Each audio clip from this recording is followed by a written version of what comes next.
I'm that girl who is able to feel into other people's energies and frequency vibrations to be able to help assist me to be able to understand what's going on for them energetically in their fun, fantastic 3D lives.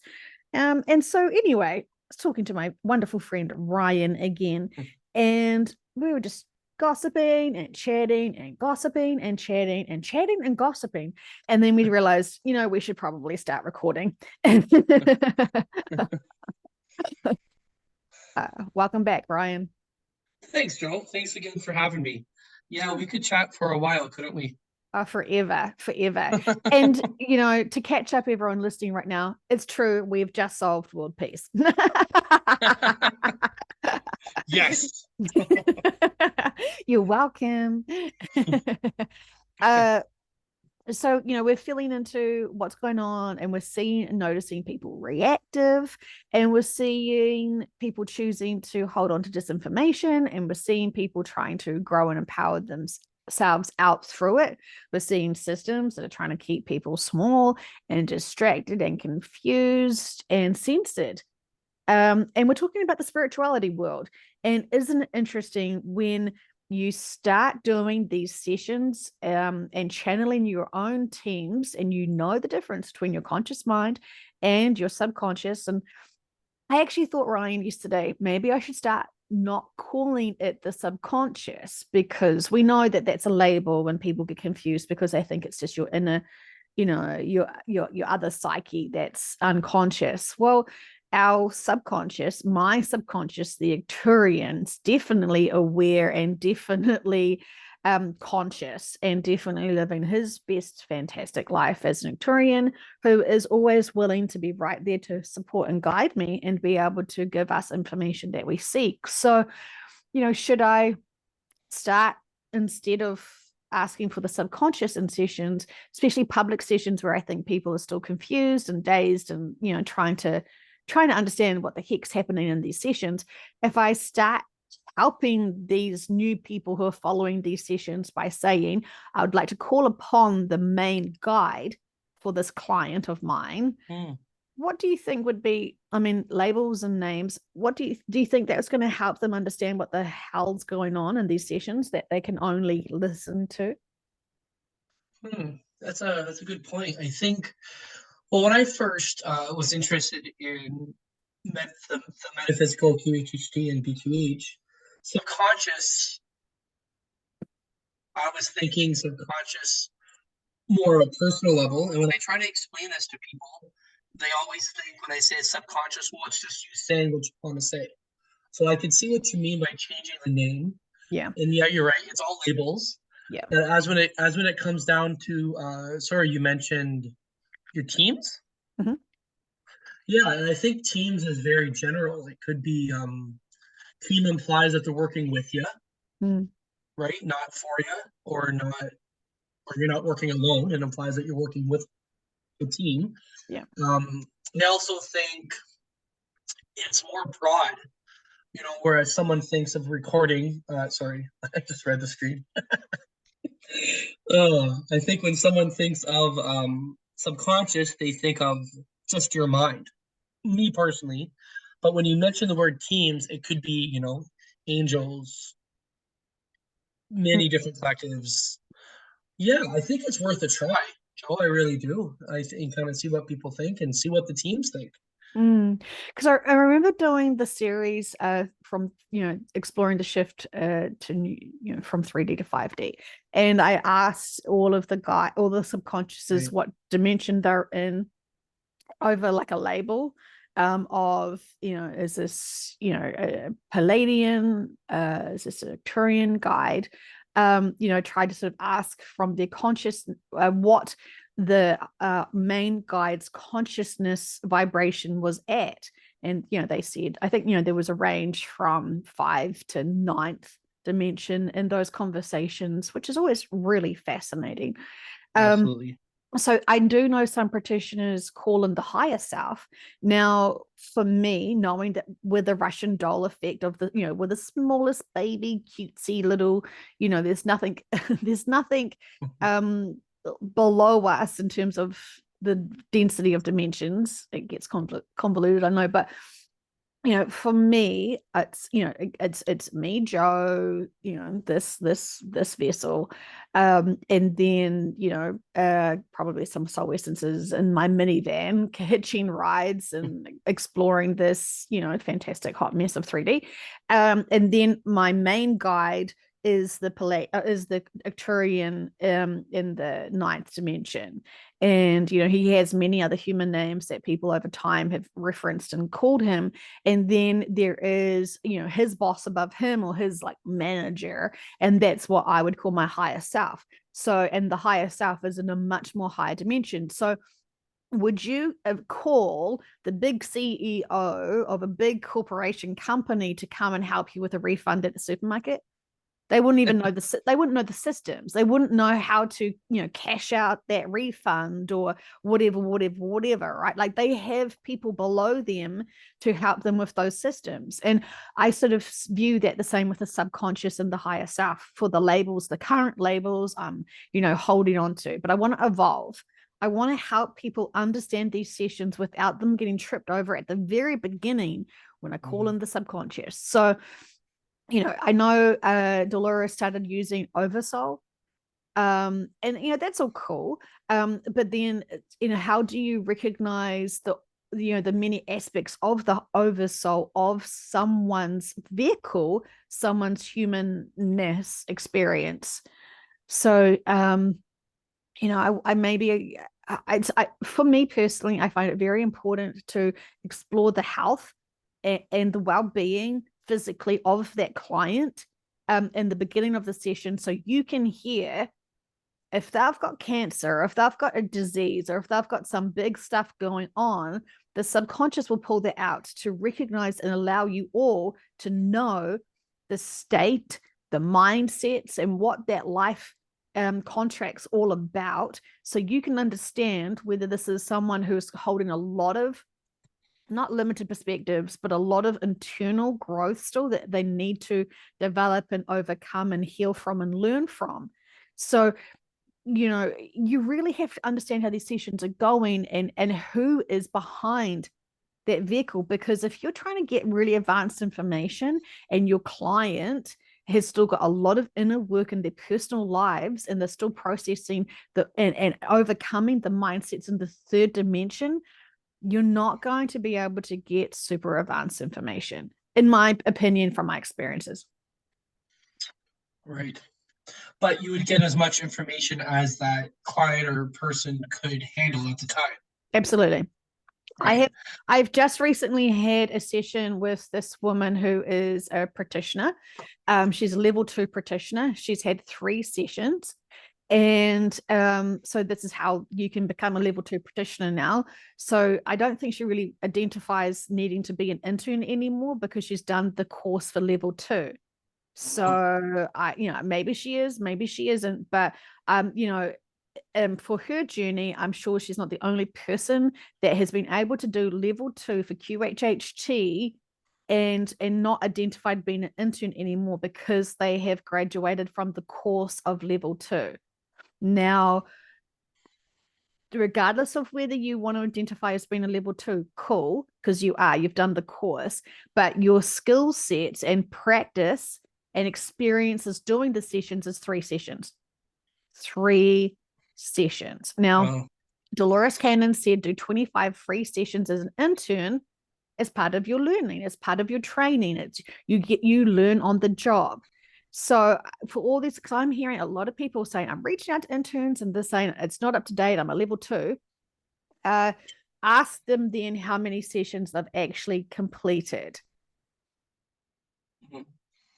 Yeah, that seems silly. I was thinking more of a part of my past background was like being a trades guy, working in the trades, and I couldn't imagine you can't be an electrician just by going to school. You need the physical practice and the physical application of doing it. We were talking. I was talking to this teacher the other day, and she was referencing that she does know teachers who don't have children.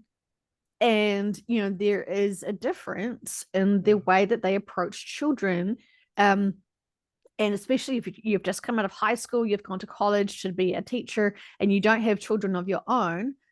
It is truly different. If you've got siblings or you've babysitted a few times, that's all fine. But your own children, and raising them to be beyond high school or whatever, and then being a teacher, I think, I mean, that's my judgmental opinion. But anyway, so what I wanted to say is this intern who's done 3 sessions, who's now identifying being a level 2, she had a very advanced, profound session about the shift, and they were very firm about it not being here, that the new earth was not here, could never be here. And they really, really spouted out very firmly. And I just thought to myself, I hope she's going to go, okay, unpacking this, because this would trigger the F out of anyone who is completely unaware of what's happening and why it's happening and how it's going to happen. And I just thought, whoa, this is a very advanced soul here, being updated very brutally, very quickly, very profoundly. And this is hugely significant. And I just sort of thought, oh, maybe me waking slowly was nice. Comfortable. Yeah, I couldn't imagine that. You think it's one way, and then, but with that being said, like, it needed to be said, Yeah. right? Oh, The right information needs to be out there, no matter what it is. mm, Misinformation is bullshit. I yeah. just There's so much out there. There's so many people out there that aren't, it's like with anything. Yeah. With the last couple of years of the world, it's sickening. It's hard to find the right information. It's hard to know what to believe in anymore, Mm. honestly. Which Well, is, I just yeah. wanted to add, Joe, and that's why it's so important to have your own sessions, because then you can see right through the bullshit. Yeah.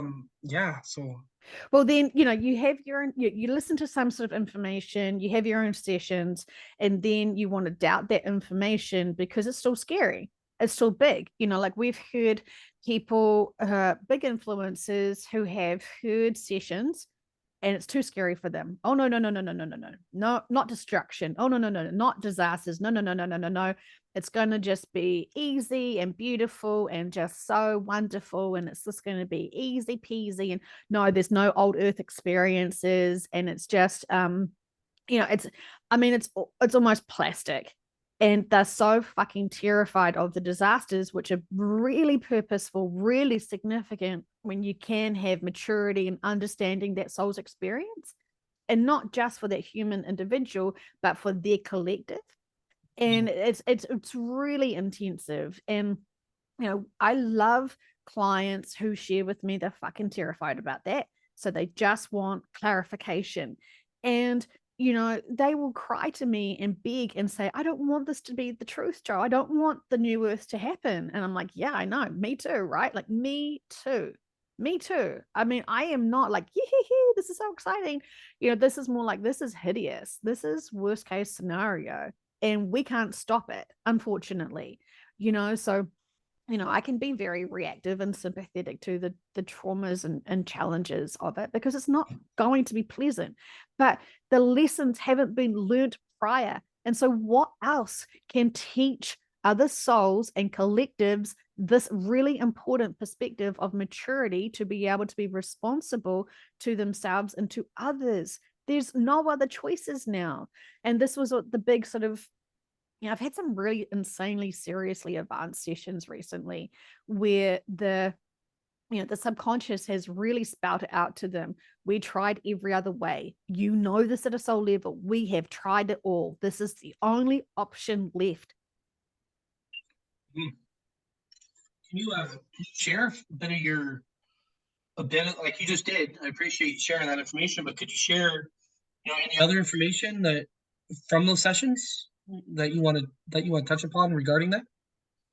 Yeah, it's like the ripple out effect when it's complete, when the earth experience is complete. And So you know how there's no such thing as sort of time, right?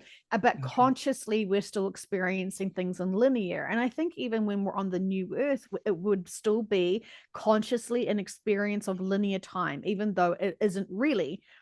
So when the earth experience has kind of completed, and all those records are sealed and learned from and all that sort of stuff, that forward linear timeline for all ripples out and truly empowers so much beyond earth, so much beyond earth. And we forget that these lessons moving forward, all of the lessons, like, what Ryan's learned this lifetime, fucking fantastic. What I've learned this lifetime, like I'm getting there. And like, can you imagine all of our information, all of our experiences, all our lessons, everything being merged together as a big completion story, the intensive novel of Earth, that in its entirety being uploaded and shared throughout all.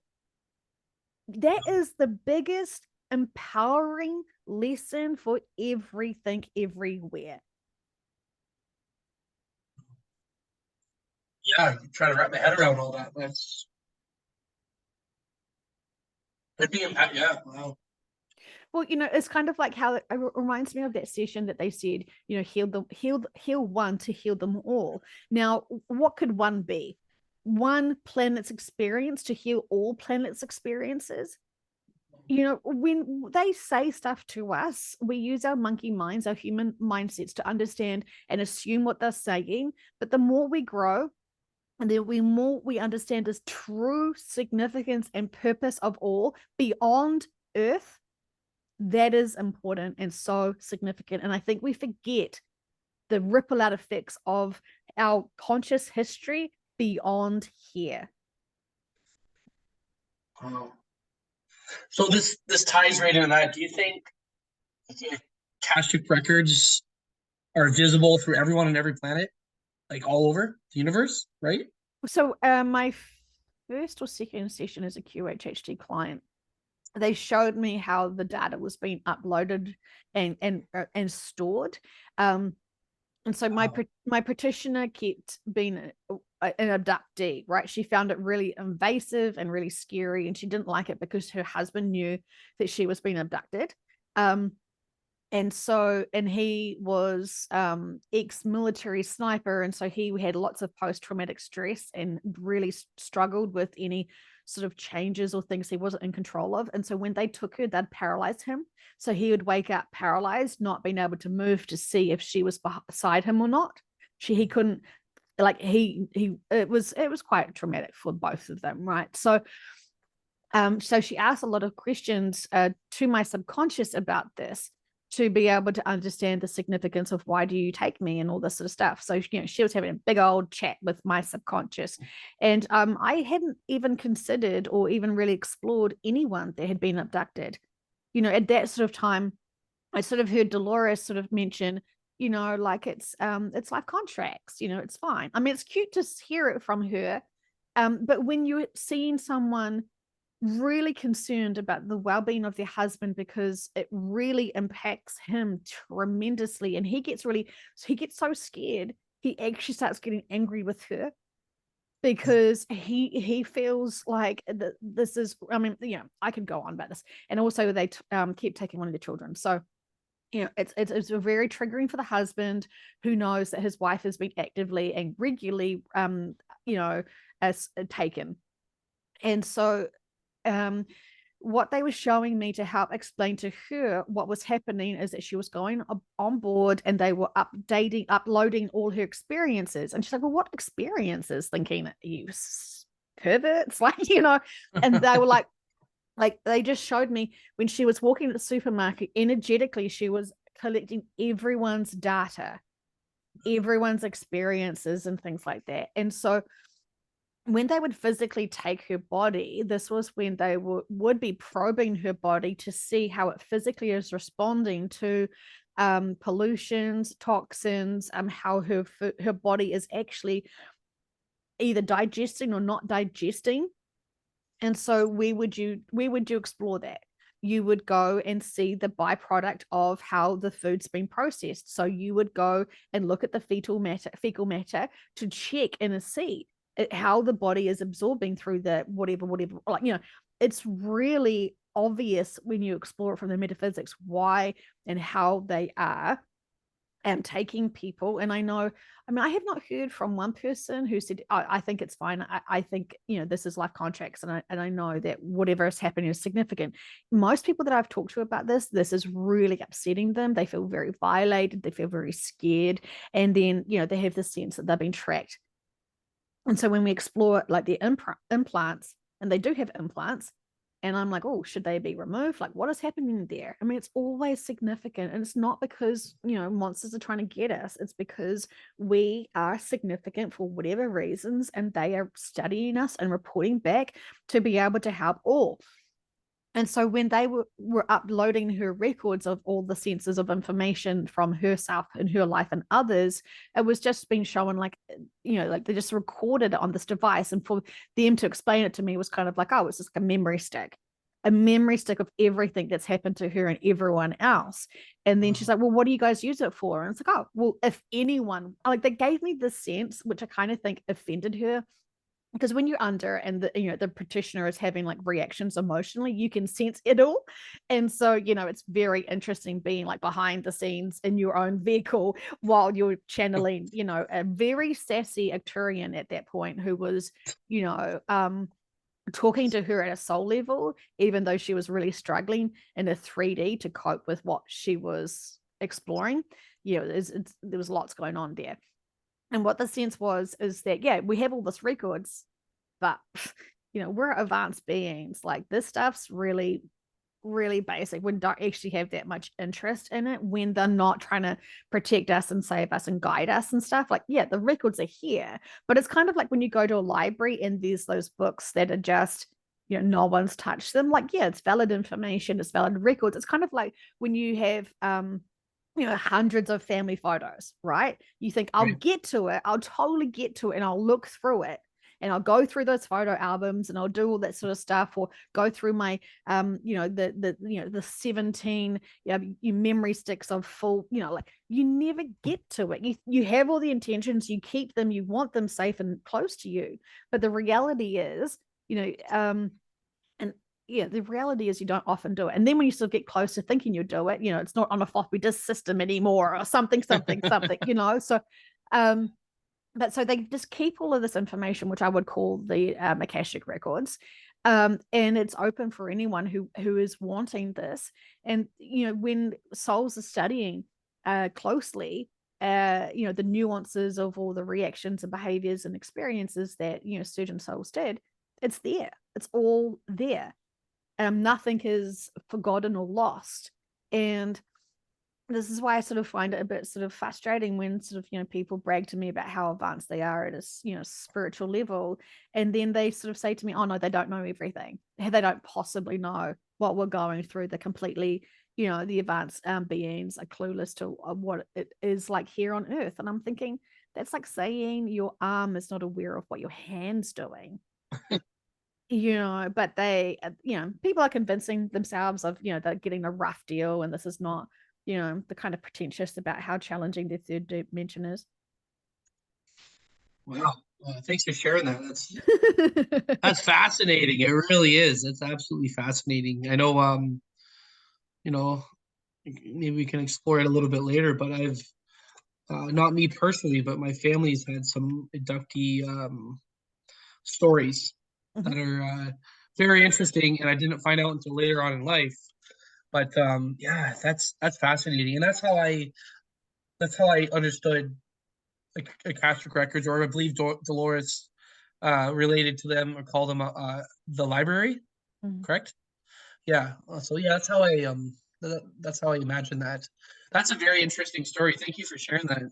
Well, I know people have got access into the library and have got information they were not privy to, they shouldn't have been getting. And so they kind of were dangerously exploring. And so they get shut down. And then they kind of like their access gets revoked. And that's pretty serious, because, with great knowledge comes great responsibility. And if you've got Absolutely. great access to certain stuff and you're not respecting it properly, yeah, you don't get many warnings. You get completely shut down. And if you keep Wow. trying, then they will physically shut you down. It is, then don't joke around with this. This is a very serious time for this earth and for all beings, and they not fucking around. If I try to do something that was going to really seriously impact others by giving them information that they shouldn't have at a collective level, like I'm like cold sweating because I have heard so many people have done this and how they've seriously fucked themselves over. And of course they go into victim mode and blame being vulnerable victims, but they don't understand what they're doing. And you have to truly understand and respect this, and not use your arrogance or ego or curiosity to kind of get yourself into some serious trouble. And yeah, I'm not like, I would never ever want to push my luck with that, because it's just I respect humanity too much, and I respect the situation that we're in. And so, good luck to everyone who thinks that they can kind of, use their egos to use their free wills for something that could be really detrimental to humanity. They're going to learn at a soul level, and they're going to be really embarrassed about their choices, because they got carried away with the egos, and that's their choices. But thank God we're so protected, from these people who want to get advanced information that they don't understand, that could be seriously impacting and being detrimental to future events. Wow. That's it's kind of makes sense. This morning I tried to do a guided meditation to access the Akashic records, Mm-hmm. to look at some future stuff I was personally wondering about, and yeah, I fell asleep. So it didn't happen. But Access denied. right, denied. So yeah, that makes sense. That makes sense. But yeah, always fascinating. Always Yeah. fascinating stuff. Well, I discovered it when I knew I was doing public sessions, and they'd give me certain information. And when I was doing private sessions, I was like, whoa, this is advanced. Like, I kept saying to the subconscious, like, should we share this publicly? And they're like, no. And I was like, okay, got it. And I was like, why? And they're like, it's not time. I was like, okay, Mm, get it. And they're just like, it's not for public ears. And so I would then start I focused then more to try and understand what was happening, where I did focus more on and set the intentions of whether it was a public session or a private session, because all collectives can listen to the public sessions at a conscious level, and that changes things. So yeah, it's right. very interesting. So, and then sometimes they've caught me off guard because I thought, cool, I'm going to have a private session and find out what's going on. And then they start talking about other stuff. And I'm like, wait a minute, this is a private session. And they're like, no, it's public this time. And I was like, oh, okay. Like, like I certainly am just, I'm just a messenger. I'm just of service. And, and I think that's their attitude of always checking in with them because they're the bosses and I respect them as bosses. I think that approach has served me very well. So when that time, let's say you did a session 6 months ago, you got some information, Mm-hmm. and it wasn't meant to be out in public at that time. Mm-hmm. So would let's say it was time now, would it be brought up in another session? Would you have memories? Would you be prompted to channel? Would you be prompted to share? Mm. I feel okay.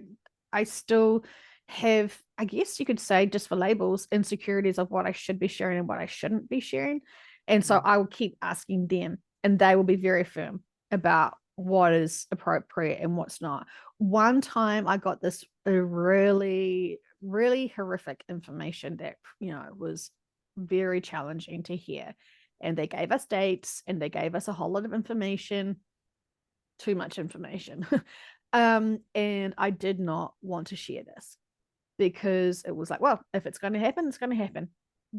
Just prepare for everything, guys. Just prepare for everything. We can deal with it after the fact. There's no point stressing people out you know, let it all unfold as it will, and then, you know, we can support the survivors and that sort of stuff. And like, it made so much sense, the significance and purpose of, and the importance, like extreme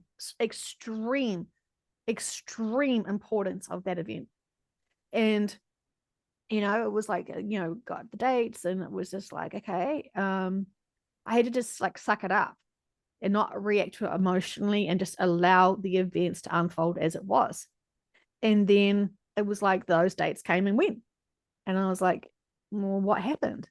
And they're like, the people who were supposed to be there chose to use their free will to choose not to be there at that location.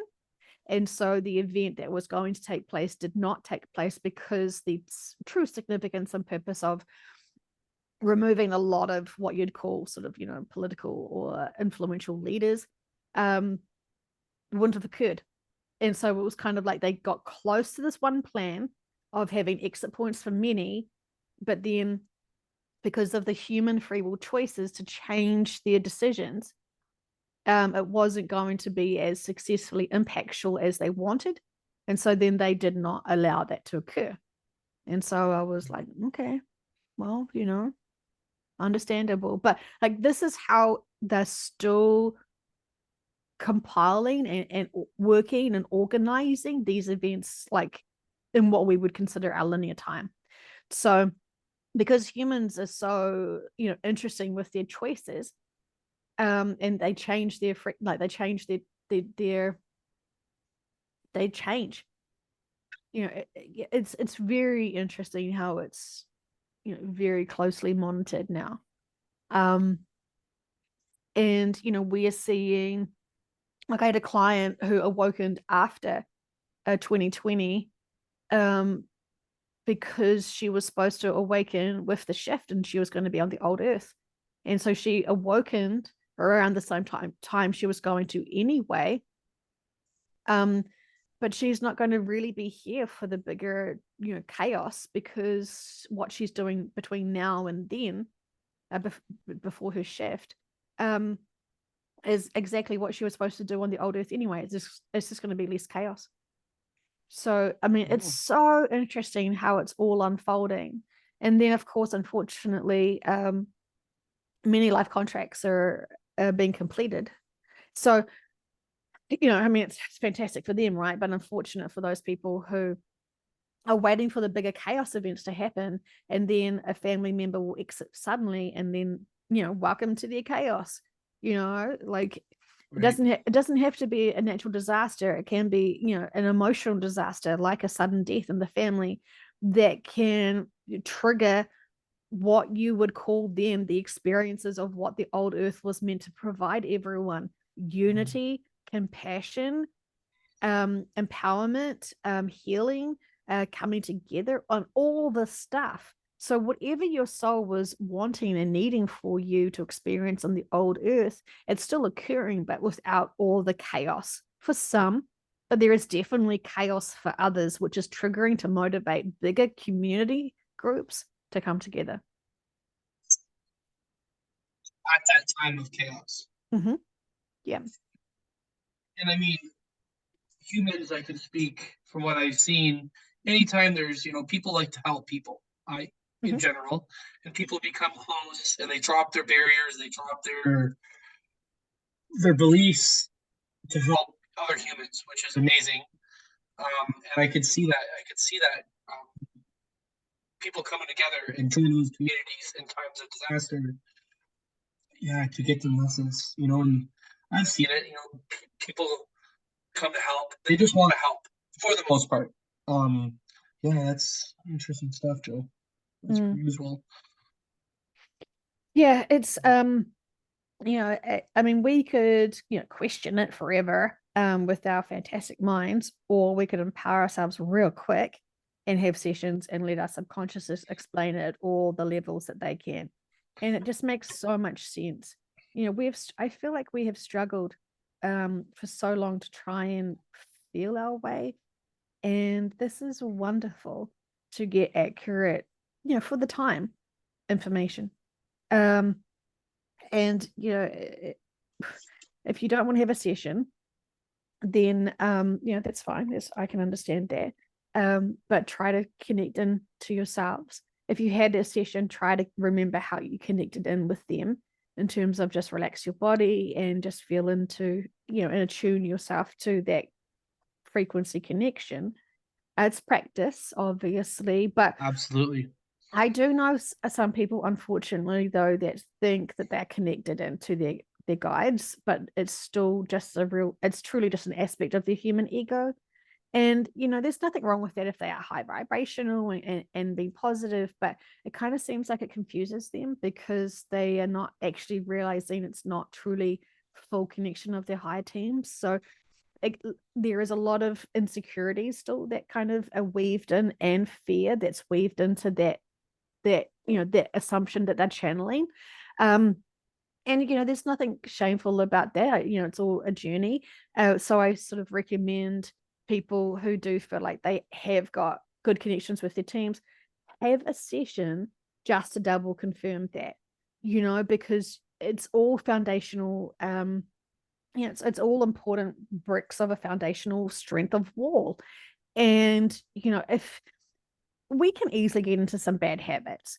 And, just think about driving. When we first learn to drive, we're really diligent and we're doing everything right. And, there's thousands of things that we're doing to make sure that we're, complying to the rules and all that sort of stuff. And then, you start getting comfortable and you start getting some bad habits and start, driving with one hand and blah, blah, blah, blah, blah. Right. So I kind of Sure. want to say to people who, they're really proud that they're advanced and all that sort of stuff. And, they're really aware of everything. And, and that's great. Like I want to empower everyone, but let's just fact check with the real session that you are still getting, the profound insights and perspectives of your teams, your main guides, whatever we want to call it this day.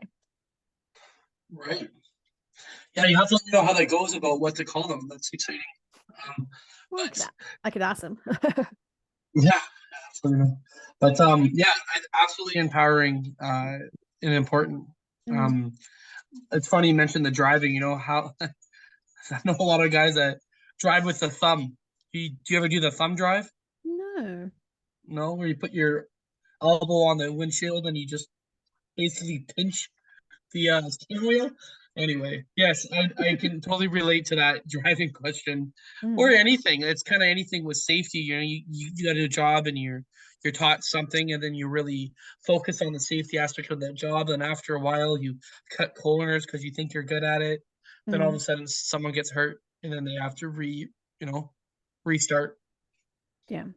So, But when you talk to the subconscious, they've got more sort of insight into details of you and your life. When you talk to your higher self, they're just so zoomed out that they're like, oh, everything's fine. All is well. Like, don't worry about the small details. But when you're trying to figure out the small details to be able to help assist you, this is when you need sort of, the real managers that are truly overseeing this. makes And sense. I sort of feel like, in conclusion, when people want to be of service, but they tap into this the higher self that's like, don't even worry about it, it's awesome. That's great and all, but I know many people that say, oh yeah, no, I'm perfect. My subconscious said I'm perfect. And I'm like, well, yeah, but while we're being perfect, how are you helping humanity now that you're healed and now you've got all your sort of stuff? And they kind of like just assume like, oh, I don't think I'm supposed to do anything else. I'm supposed to just be here. And it's like, oh, okay, that's cute. But what could you be doing to help humanity? Oh, I don't want to deal with them. I don't want to deal with those people that don't know, that are not awoken or half awake, or still, truthers that are still, reactive to the crimes against humanity or whatever. Like they're too draining. And I'm like, well, what if your subconscious said, that you're supposed to help them, inspire them, and, encourage them to grow beyond their knowledge and wisdom? Oh, I wouldn't even want to ask, just in case that was the case, they would say to Ah, me.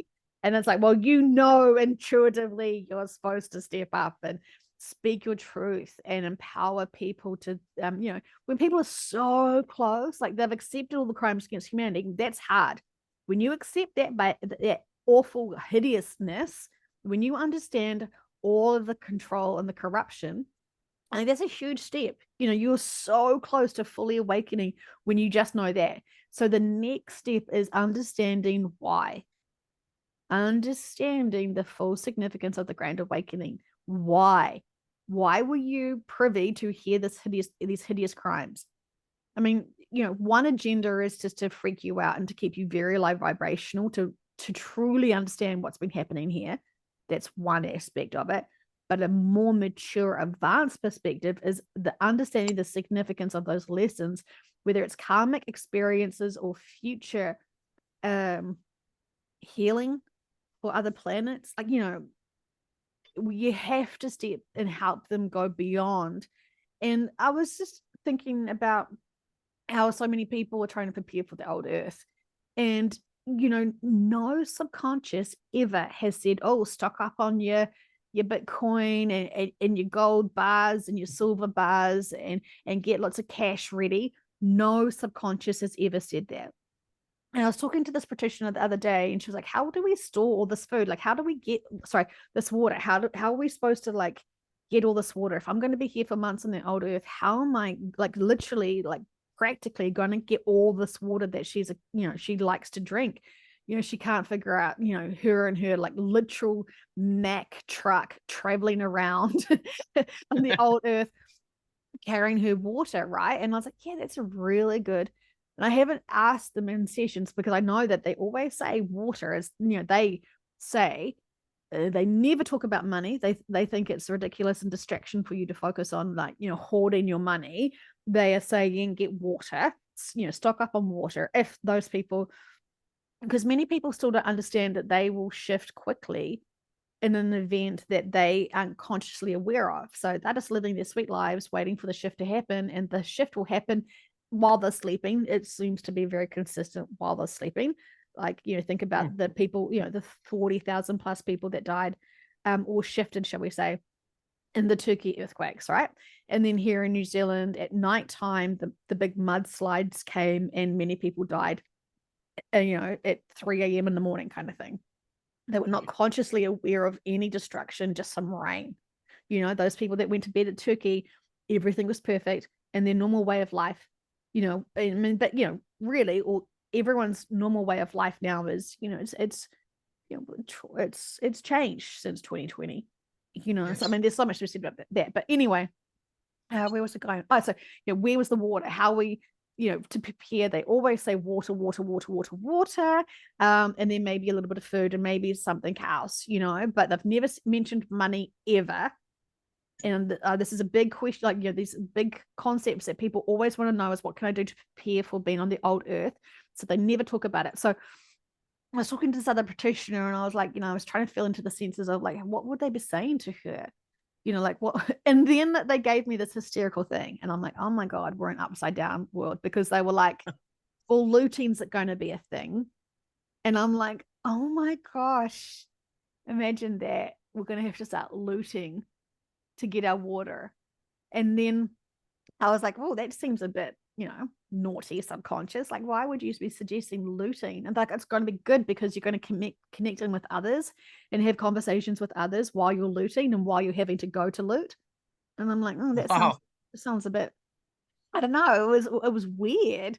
It's like, oh, I don't like the idea of being on the old earth, and I don't like the idea of stressing about, keeping water supplies up and all this sort of stuff. But I don't know. I'm like, I kind of I don't know. I kind of think looting could be fun potentially, but also dangerous. So I'm kind of like, well, that's an answer. That is an answer. Right. And But I guess if there's a house here and a house there and there's no one living in the houses, right? That, it doesn't have to be violent, right? no. I don't know. I'm being positive, I guess, but Well, no, that was more kind of like stores, like looting okay. stores and stuff and things like that. But, like I haven't explored it. I should, because it's really valid, right? Like we're all addicted to drinking our waters now because we know the difference Yes. when we're unhydrated or when we're dehydrated, and when we're fully hydrated. I mean, God, it's a world of difference, isn't it? It's a world of difference.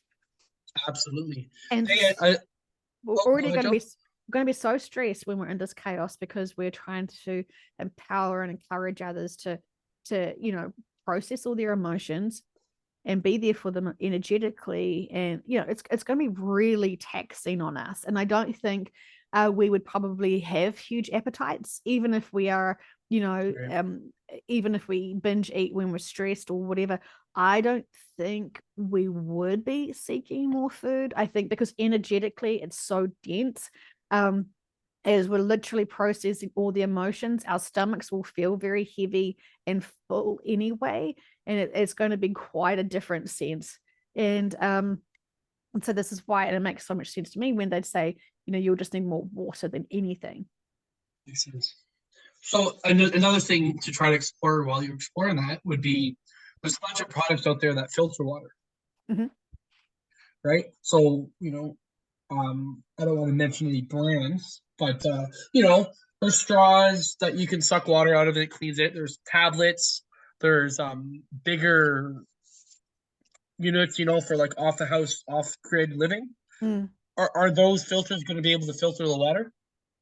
I'm sure they would. Like that's the sort of thing you start, putting into your sort of, survival kit. Um, Exactly. but You also, know, they sort of showed me, like they showed me her going to like a little stream or something and collecting lots of water, and then they're sort of saying leave that water to sit and kind of like don't keep the lid on it, just let it air out, and then you kind of, and I know this sounds really woo woo, but kind of like putting your hands over the vessel of the container of water and just cleansing the water by imagining just like pushing down the heavy particles down to down beyond even the container, and you're just saying this is going to nourish me, this is going to cleanse me.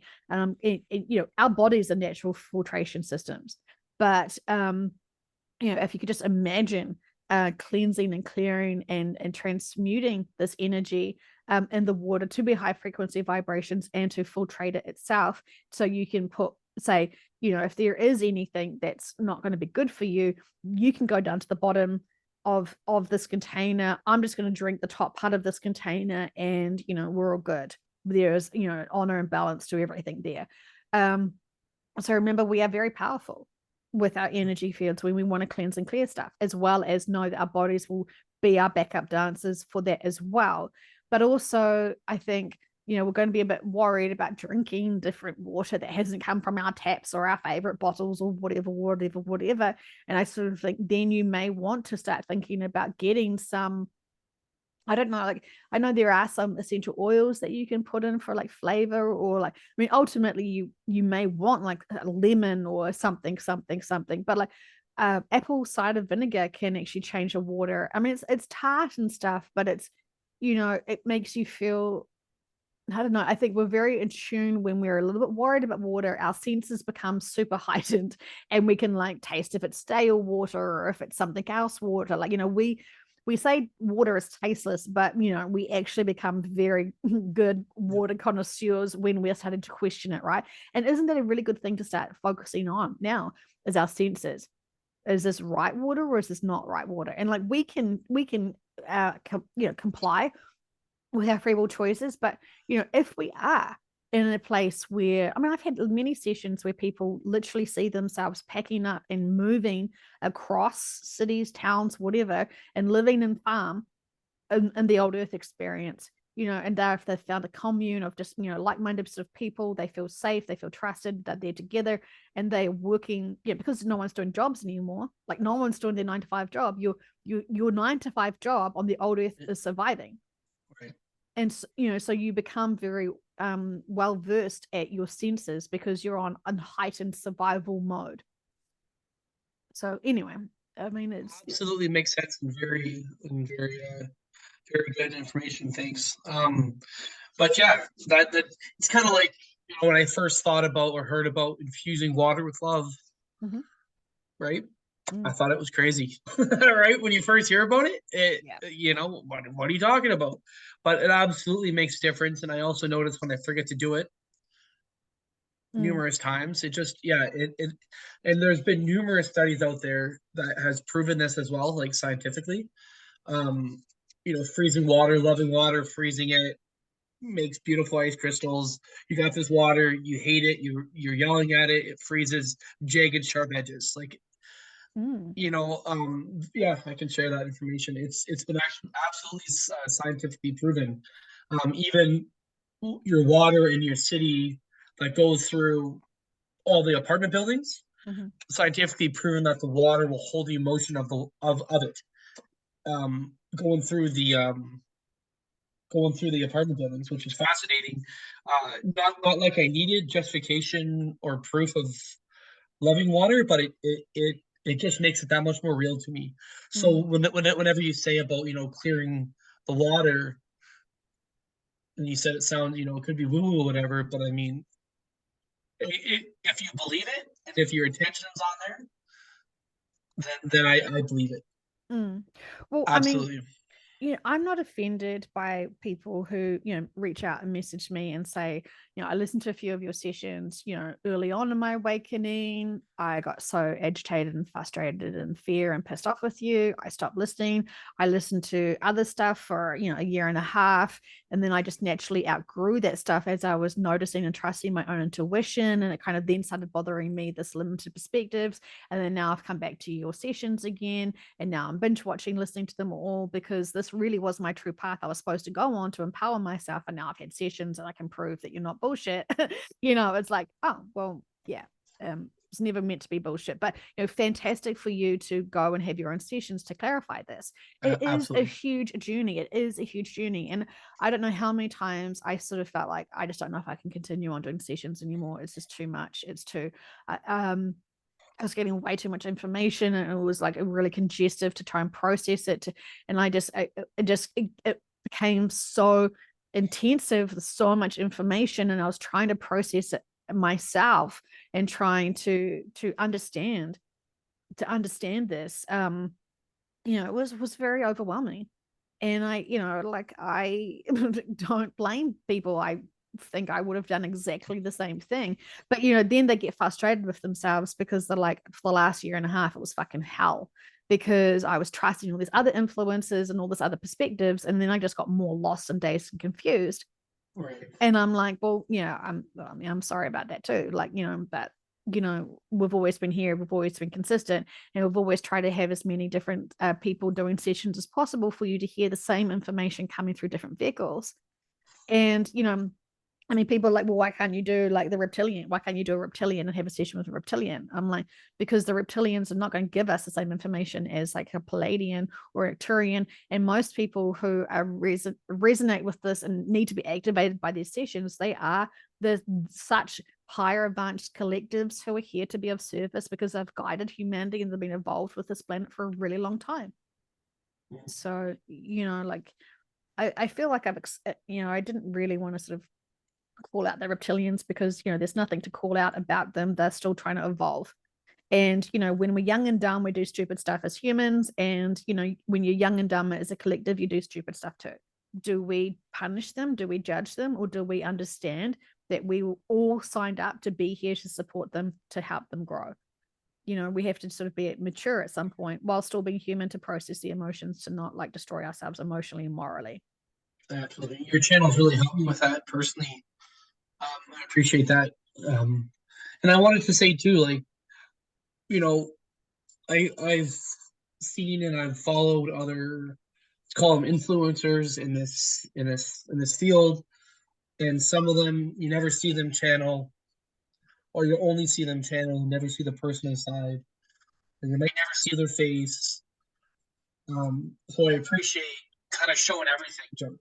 Mm. I appreciate putting it all out there on YouTube, but Well, do but I have feet? Have you seen my feet? I don't know. I haven't. Maybe the I slippers. I don't know. yeah, dude, guaranteed the slippers. Yeah, Yeah. let's be serious. Um. Well, I mean, I never factored in that people wouldn't be able to trust the information because they couldn't see it. But then I was listening and watching people's responses and actions and reactions about the work.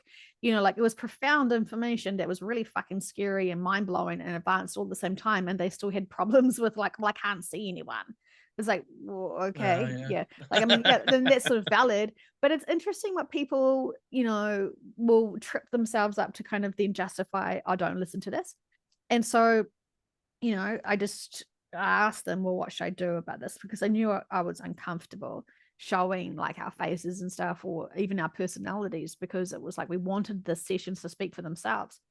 And so for the first year they did.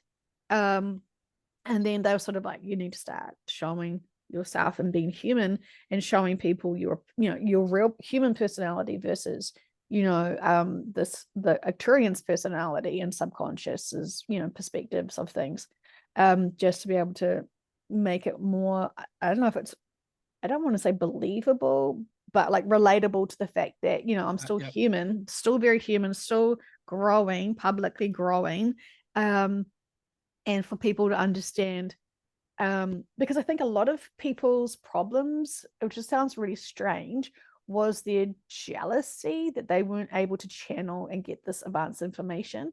And so they, really wanted to, they just had hard-ons to hate me because they were insecure with their own lack of, connections and stuff. And I mean, I've been pretty open about how I got to channel, which is just doing so many sessions. I mean, yes, it's part of my life contract, but I didn't know that at the time. And have people questioned this? Because I know lots of people want to channel and the subconscious says it's not, the way that you're wanting to channel is not part of your life contract, because you're still needing to be doing X, Y, and Z. So like the Right. subconscious knows everything. So explore. It's just like when people want to use their free will choices to do courses, and then the subconscious says no. Like, even though they're loving and kind and empowering and nice, they don't always give us the answers that we hope, So, and I Right. think I think that's the reason why people limit the questions they ask, because they want to just use their free will to do what they want anyway, which is fine. Like, your subconscious is going to handbrake you if you're out of line. Right. 100%. So, go for it. See how far your free will get you.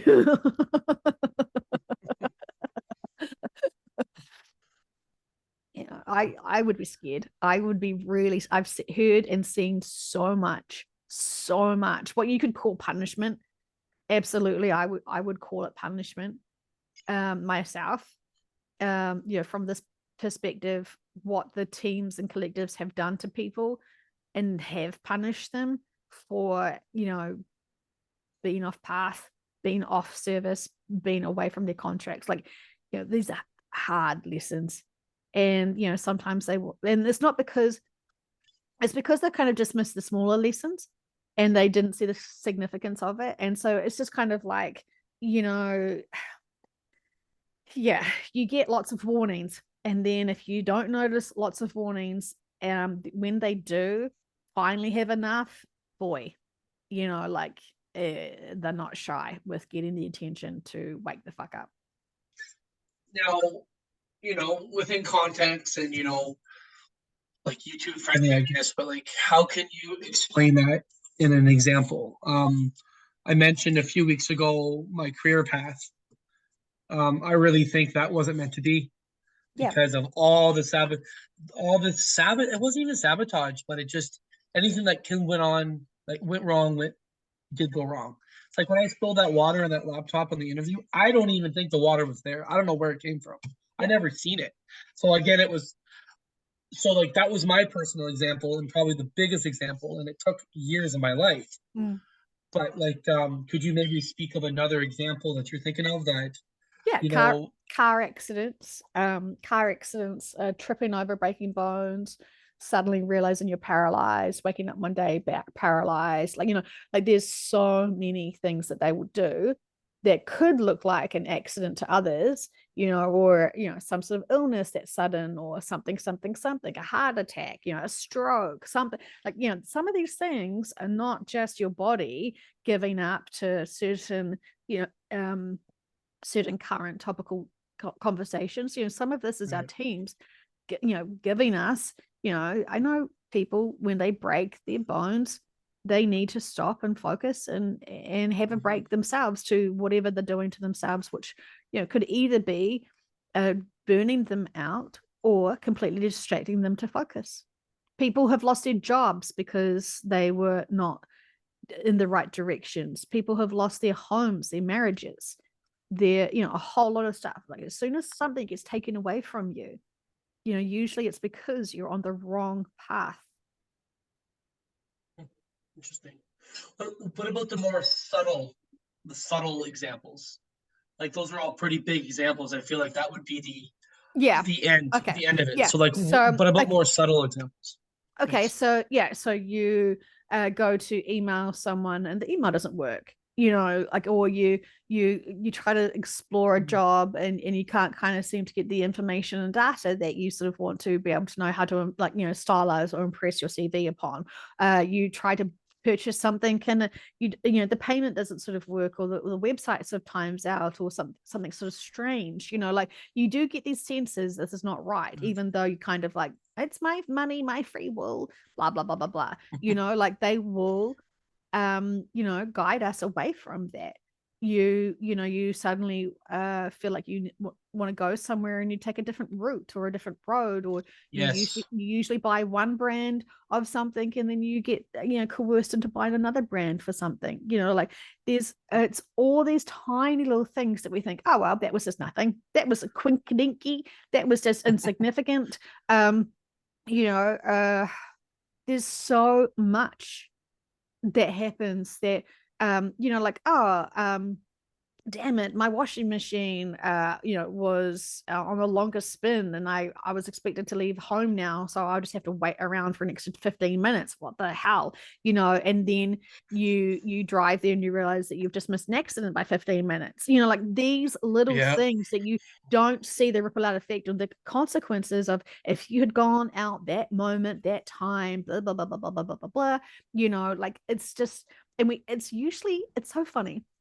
because usually when they are guiding us and protecting us, it's like something that we want to do and we feel annoyed about, like, oh, this computer system, oh, this printer is not working, oh, this, you know, this car in front of me is so fucking slow, I just want to go fast, you know, like all of these things that suddenly when we feel like calm as daisies and just chilled and relaxed, and then suddenly something doesn't go our way and we feel kind of irritated by it, usually this is when our teams are like, no, check yourself, check your emotions here, we're trying to get you, and you're just, you know, sort of tuned out to not focusing in on us.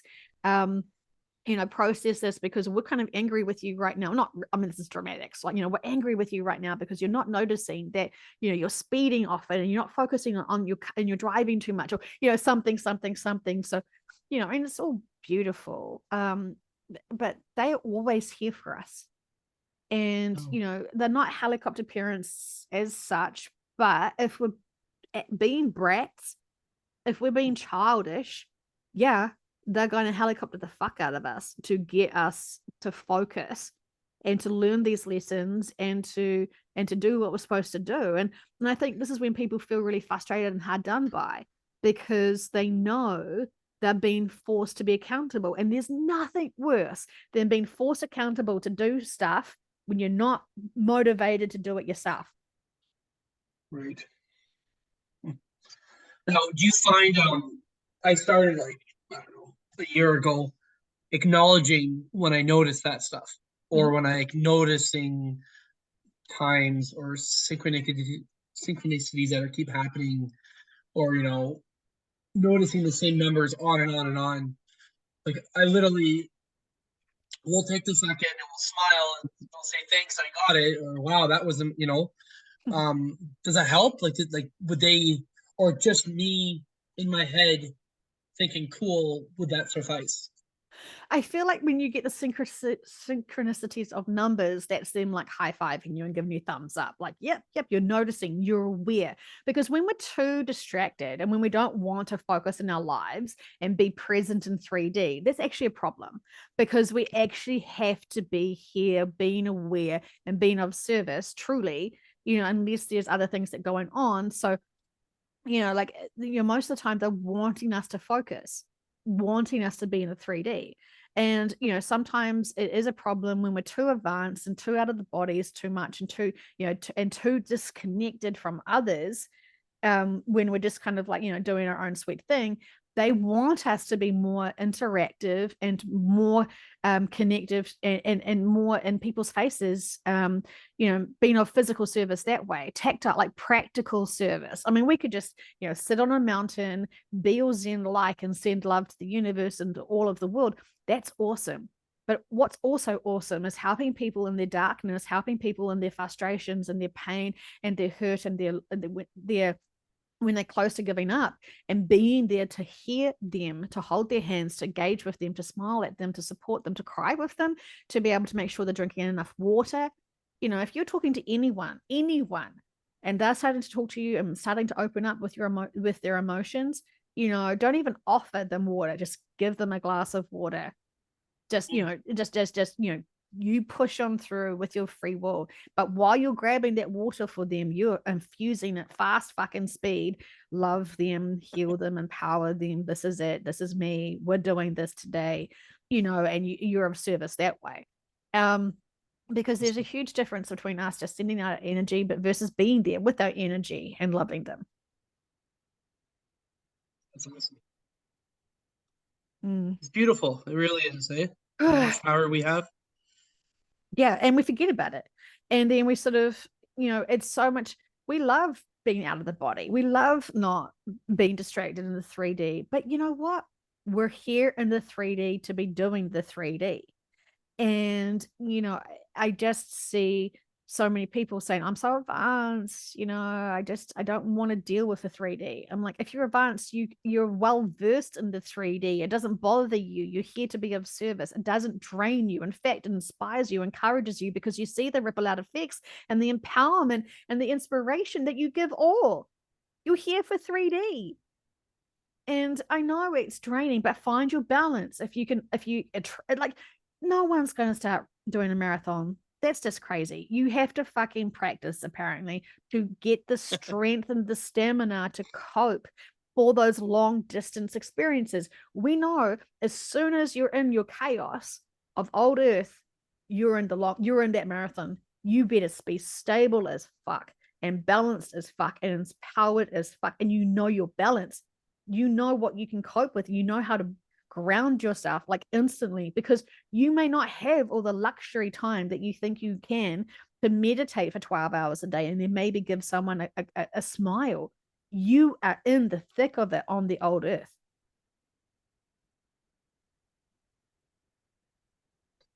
Absolutely.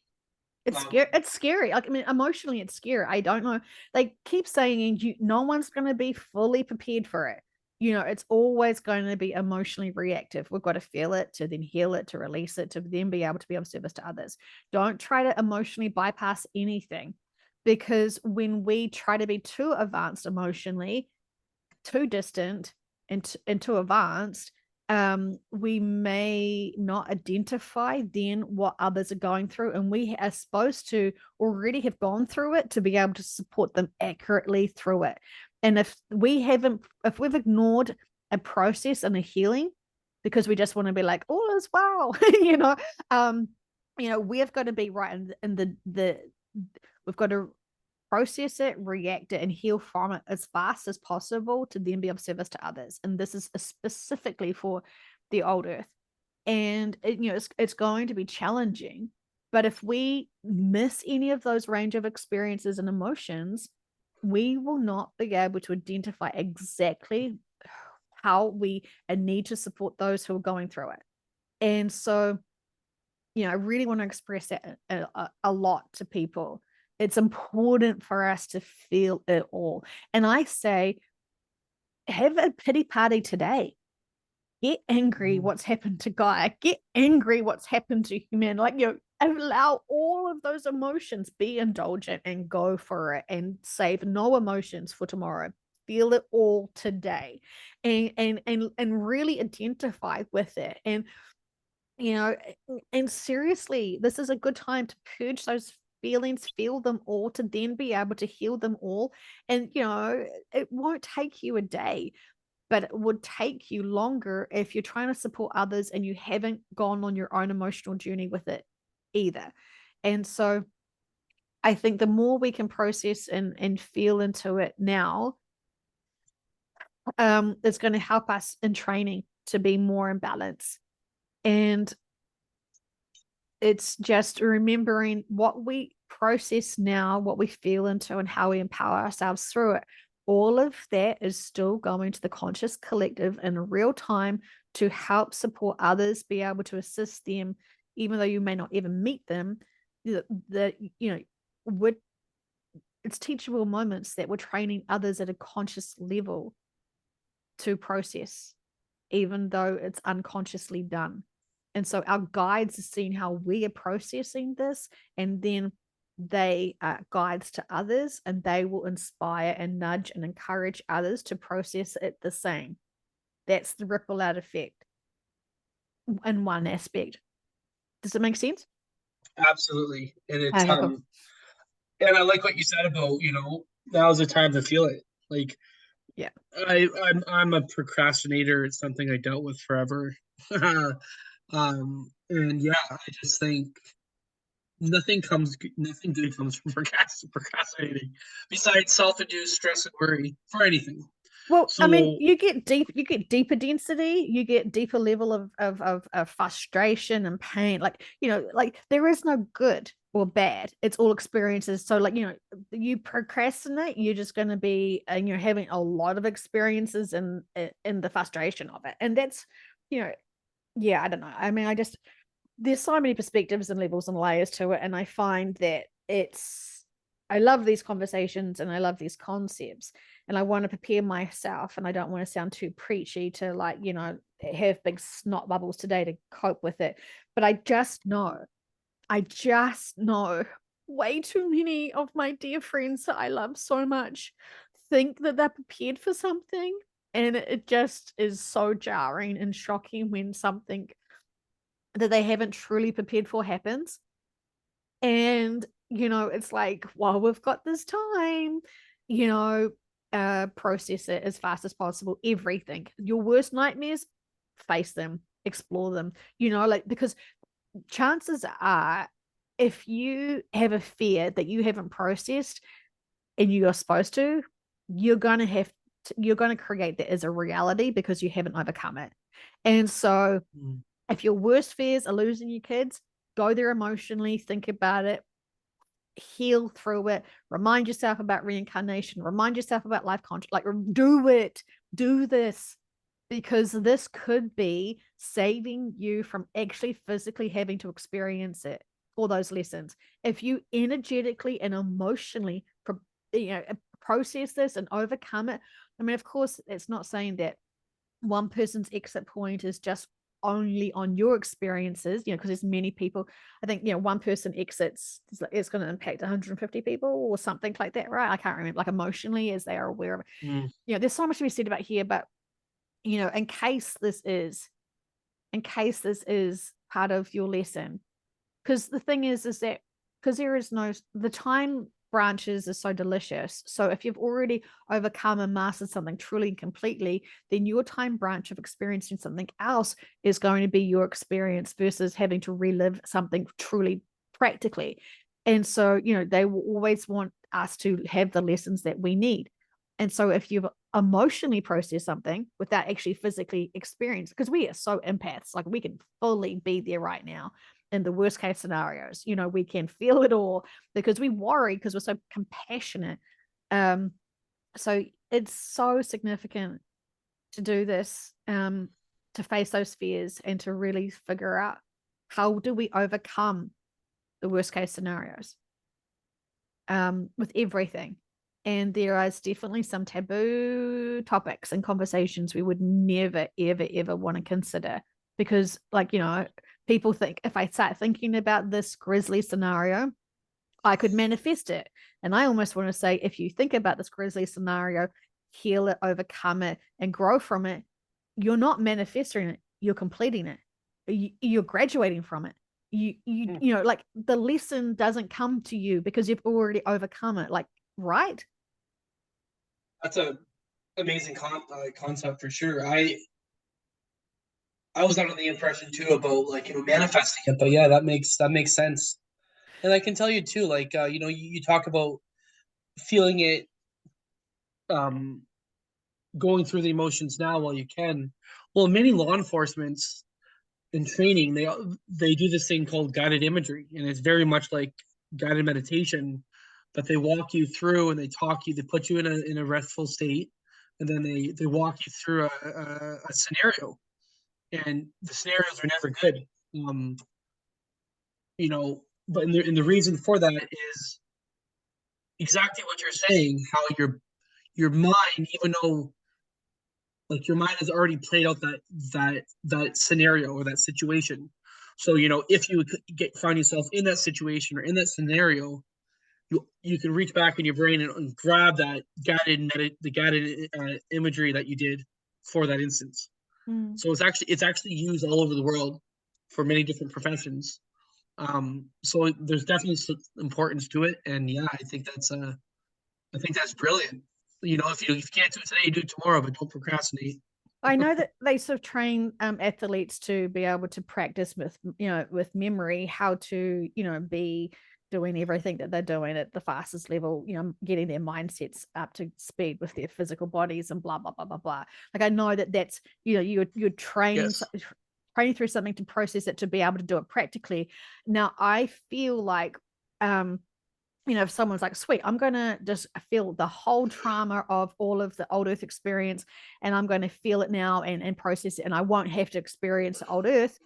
Like I say, well, I'd love that to be the 100% the case, exploring sessions, in terms of free. But, like I feel for some situations, we are preparing ourselves to be able to do it practically and be able to not be so reactive and to be able to just go in and support everyone at the level they really need, because they're going to be so confused, and this chaos is just going to, potentially could make them break. So I feel like, as much as I'm saying you can save yourself from harder challenges if you've already had those lessons, I also say for some of us, these practices are literally training us for the harder experiences that Right. we're here for and that we can't avoid, because it's not just about us, it's about others and how we're being of service to others as well. So for those things that are our personal lessons, we can heal and process it and save and resolve now without having to have them physically occur, versus us having to physically experience, say, the old earth to be able to support others. And so it gets convoluted, but we know this, time in itself and what we're experiencing and what we have to experience is, and the different timeline branches and stuff, that's very complex stuff. So definitely explore as many sessions as you possibly can with all of the interns in your area, reminding them of the 25 free sessions they're supposed to give, regardless of whether they've done, whatever courses they've done. And, really empower yourselves with this, really. I don't like to be surprised by anything, I like to be emotionally and mentally and everything prepared. And, it's challenging when they keep saying, be prepared for everything. And it's like, okay. So then when I hear them say that, then I feel like I can't actually be prepared for everything. So I'm just going to be prepared to just be emotionally balanced. And the answer, how do I get emotionally balanced? Life contracts. It's all purposeful. There's always significance in it for growth.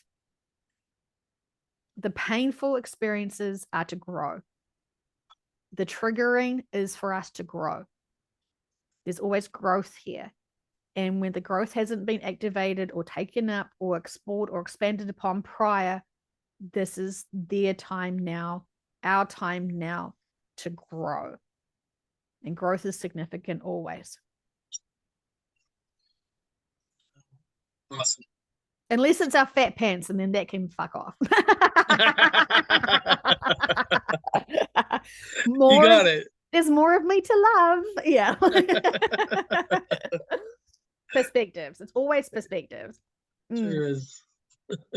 But metaphysical perspectives and hearing from our higher dimensional beings who know what they're talking about, because they can see it at a much more vantage point than us, go with their perspective all the time, I say. Yeah, it makes sense. I know they. Okay. Yeah. Well, lovely just hanging out and chit-chatting. I do need to get going, but for those people who have listened, we love you so much, and we hope that you can laugh with us and cry with us and feel everything that you need to feel to be able to honor yourself and your journey, your beautiful journey. They said the other day to never forget who you are. Mm, And if that is because you're an advanced being who is a profound soul and a gift to humanity, own it. Don't be small anymore. This is your time to shine. This is your time to be you. This is your time to show the world why you came here. And, beautiful. we've all got each other, right? We're all supporting each other through this. Beautiful. Thanks, Joe. And just remember, everyone, you gotta feel it to heal it. Yes. It's not bubbles, they're free. All right, everyone.